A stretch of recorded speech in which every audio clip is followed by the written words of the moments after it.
Antes de mergulhar nessa história incrível, lembre-se de se inscrever no canal e ativar as notificações. Aqui cada história tem algo a dizer, e você não vai querer perder nenhuma.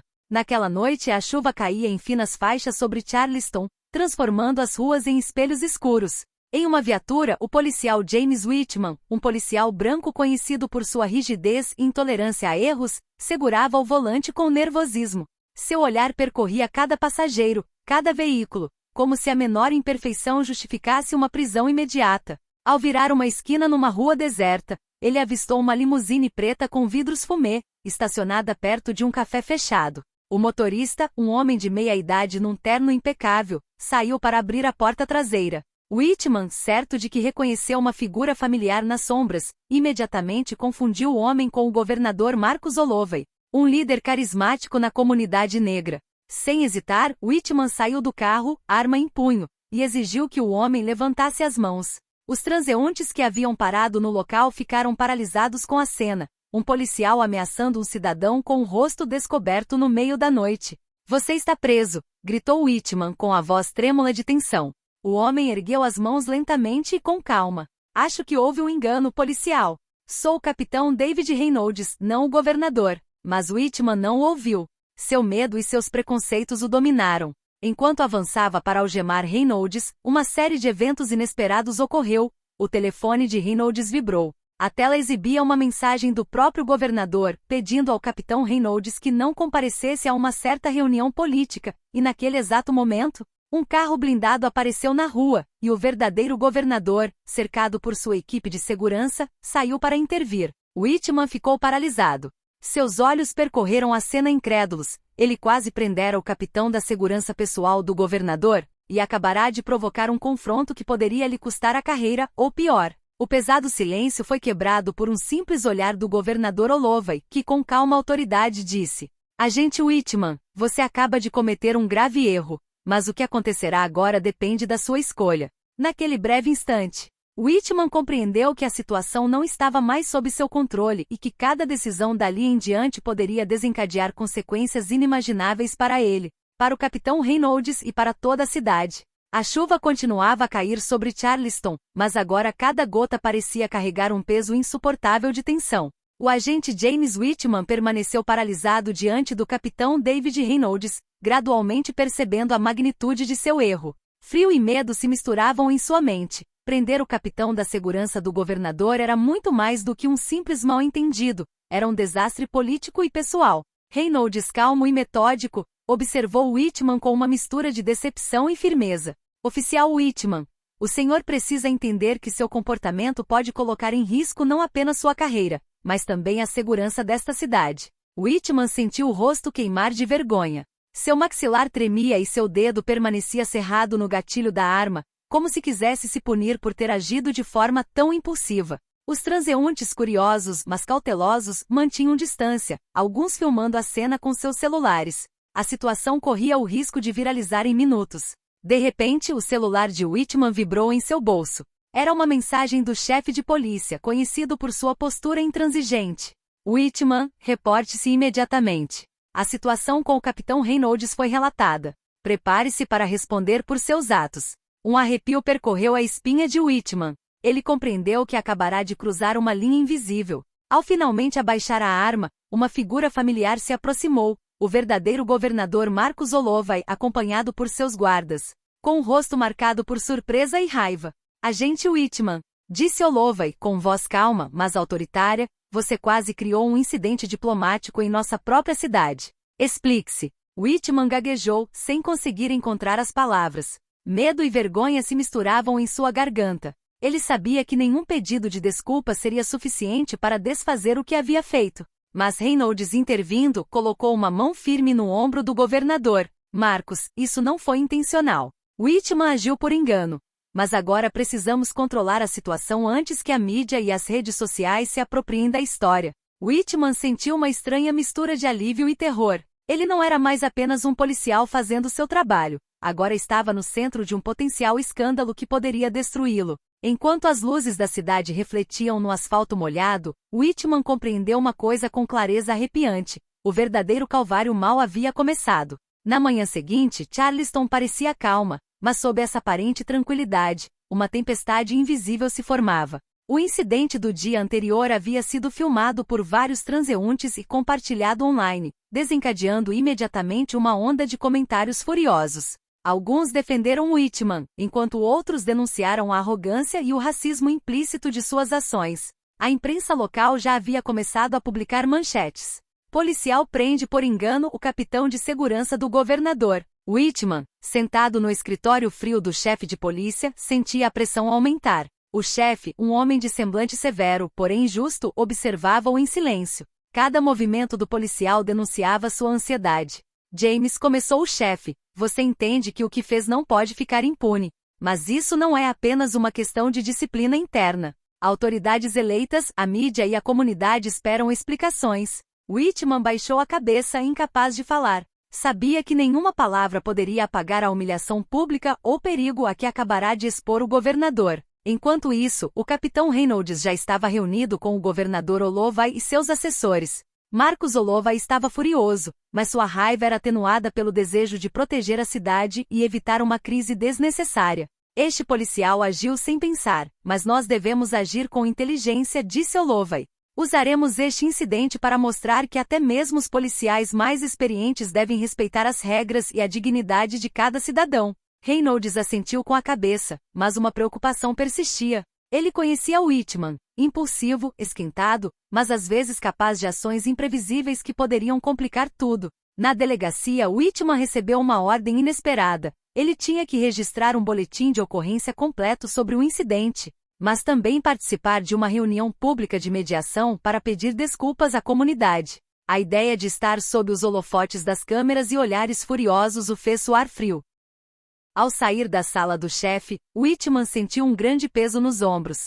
Mas o que ele não sabia era que a noite anterior havia atraído a atenção de outras pessoas, políticos ambiciosos, jornalistas investigativos e até criminosos que viram seu erro como uma oportunidade. E ao longe, uma figura observava a cena da sombra de um prédio, alguém que sabia exatamente como transformar o medo e a humilhação de Whitman em um jogo perigoso. A tempestade mal havia começado. E Whitman logo descobriria que alguns erros nunca se limitam a uma simples correção. Eles se espalham e, às vezes, mudam a vida das pessoas para sempre. Nos dias que se seguiram, Charleston parecia pacífica, mas para Whitman, cada momento era uma tortura. As redes sociais continuaram a repercutir seu erro, com alguns usuários chegando a compartilhar seu endereço e detalhes de sua vida pessoal. Até mesmo seus colegas policiais o olhavam com desconfiança. Cada corredor que ele percorria na delegacia o lembrava de que sua reputação agora estava em frangalhos. Whitman tentou se concentrar em seu relatório, mas a ansiedade o consumia. Ele sabia que o chefe de polícia poderia decidir suspendê-lo a qualquer momento, e o governador Holloway, embora permanecesse calmo e ponderado, tinha o poder de ordenar uma investigação formal sobre suas ações. Enquanto isso, o capitão David Reynolds conduzia sua própria investigação interna. Ele queria entender por que Whitman havia agido de forma tão imprudente.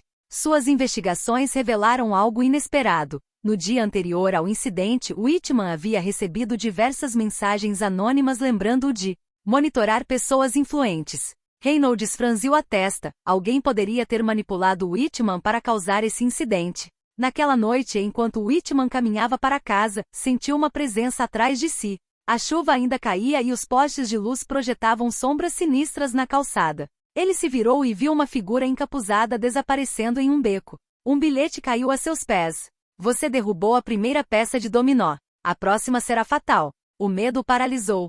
Pela primeira vez, ele entendeu que o erro que cometera não era apenas político, mas perigoso. Alguém queria que ele pagasse, ou que servisse de instrumento para algo muito maior. O governador Holloway, tendo sido informado dessa ameaça, convocou Reynolds. David, disse ele calmamente, quero que você fique de olho em Whitman. Não para puni-lo, mas para entender quem está por trás de tudo isso. E acima de tudo, para proteger a cidade. Reynolds assentiu com a cabeça. Ele sabia que essa missão seria complicada. Whitman estava vulnerável e os inimigos que o atacavam poderiam estar mirando em adversários muito mais poderosos do que apenas o policial. Naquela noite, Whitman não conseguiu dormir. As gotas de chuva que batiam em sua janela ressoavam como tambores anunciando uma guerra iminente. E nas sombras, olhos o observavam, prontos para explorar cada uma de suas fraquezas. O que ele ainda não sabia era que o próximo confronto não seria com o governador ou a polícia, mas com forças que ele jamais poderia ter imaginado, e que toda Charleston sentiria as consequências. A cidade de Charleston estava envolta em uma calma enganosa. Os jornais trataram o incidente com Whitman como um simples erro policial, mas, nos bastidores, a situação se deteriorava a um ritmo alarmante. Whitman, ainda assombrado pelo bilhete misterioso e pela figura encapuzada, começava a entender que alguém havia orquestrado toda aquela história desde o início. Ele se sentia caçado, como um peão em um tabuleiro de xadrez cujos jogadores e regras ele desconhecia. Naquela noite, enquanto patrulhava sozinho um bairro perigoso, um alerta de rádio soou. Um assalto violento estava em andamento em uma joalheria no centro da cidade. Whitman correu para o local, mas assim que chegou, percebeu que não se tratava de um assalto comum. Os ladrões pareciam saber exatamente onde ele estava e previam cada movimento seu. De repente, a porta dos fundos da joalheria bateu com força. Uma figura apareceu e o atingiu violentamente, derrubando-o no chão. Whitman sentiu um soco que lhe tirou o fôlego. Quando olhou para cima, reconheceu o homem encapuzado do beco de algumas noites antes. Você deveria ter ficado no seu lugar, Whitman, murmurou a voz grave por trás da máscara. Agora você está envolvido demais para recuar. Antes que Whitman pudesse reagir, uma luz ofuscante brilhou atrás dele. O capitão Reynolds, acompanhado por uma equipe de segurança, invadiu o local, subjugando o agressor. Whitman sentou-se sem fôlego com as mãos tremendo. Obrigado, capitão. Ele gaguejou, mas Reynolds o interrompeu. Ainda não acabou, James. Alguém quer punir você pelo seu erro, mas não é você que eles realmente querem. Eles querem Holloway. E você se tornou um peão. Whitman sentiu um arrepio gélido percorrer seu corpo. Ele percebeu que o incidente com o governador era apenas o começo, um gatilho para uma série de eventos orquestrados por forças poderosas. O governador Holloway, informado do ataque, convocou Whitman e Reynolds à residência oficial. A tensão era palpável. Holloway, com um semblante sombrio, declarou: Whitman, você cometeu um erro grave. Mas agora você tem a chance de se redimir, se estiver disposto a fazer o que for preciso. Essas pessoas não vão recuar. E se falharmos, Charleston pagará um preço muito alto. Whitman sentiu o peso da responsabilidade cair sobre seus ombros. Ele compreendeu que a cidade, o governador e até mesmo sua própria vida estavam agora ligados a uma conspiração muito mais perigosa do que um simples erro policial. E na escuridão, aqueles que puxavam os cordões sorriram, sabendo que sua armadilha havia acabado de ser acionada. Os dias seguintes foram os mais tensos da carreira de James Whitman. Cada movimento era observado, cada decisão, minuciosamente analisada. A cidade parecia calma, mas Whitman sabia que a tempestade se aproximava. As mensagens anônimas, as ameaças silenciosas, nada disso era coincidência. Alguém estava manipulando os eventos para chegar ao governador Holloway. O capitão Reynolds coordenou as operações nas sombras, usando seus contatos e habilidades para proteger Whitman enquanto investigava os instigadores. As pistas os levaram a um círculo fechado de políticos corruptos e criminosos ligados a poderosos interesses financeiros. O plano era simples e implacável: criar um caos mediático em torno de Whitman para desacreditar Holloway e enfraquecer sua posição política. O confronto final ocorreu em um armazém abandonado perto do porto. Whitman, acompanhado por Reynolds e pela equipe de segurança do governador, encarou os conspiradores. A tensão era palpável, e o brilho dos holofotes revelava rostos determinados e ameaçadores. James Whitman, disse um dos conspiradores, um político influente, você pensou que prendeu o governador por engano. Mas, na realidade, você serviu aos nossos propósitos. Whitman sentiu uma raiva gélida crescer dentro de si. Você manipulou minhas ações. Você brincou com a minha vida e com a vida de outros. Antes que os conspiradores pudessem reagir, o governador Holloway entrou, acompanhado por policiais federais e agentes de segurança. Sua presença imponente acalmou imediatamente a tensão. Esta cidade não está à venda, declarou Holloway, sua voz ecoando pelo hangar. E aqueles que pensam que podem semear o caos manipulando os outros, serão presos e levados à justiça. Um a um, os conspiradores foram neutralizados e entregues às autoridades. Whitman, ofegante mas aliviado, percebeu que sua vida acabará de mudar drasticamente. Ele fora um peão, mas também aprenderá a importância de pensar antes de agir e, acima de tudo, de nunca subestimar aqueles que julgava superficialmente. Holloway colocou a mão no ombro dele. James, você cometeu um erro, mas também teve a coragem de se posicionar quando mais importava. Nunca se esqueça disso. Whitman assentiu com a cabeça, consciente de que naquela noite escapara por pouco de um desastre, mas que sairá fortalecido. Charleston, por sua vez, testemunhara não apenas um erro policial, mas também uma lição de coragem, justiça e responsabilidade. Quando a chuva recomeçou a cair, Whitman contemplou a cidade a partir das docas. Sabia que nada seria como antes, mas, pela primeira vez em muito tempo, sentiu uma estranha sensação de paz. A tempestade havia passado.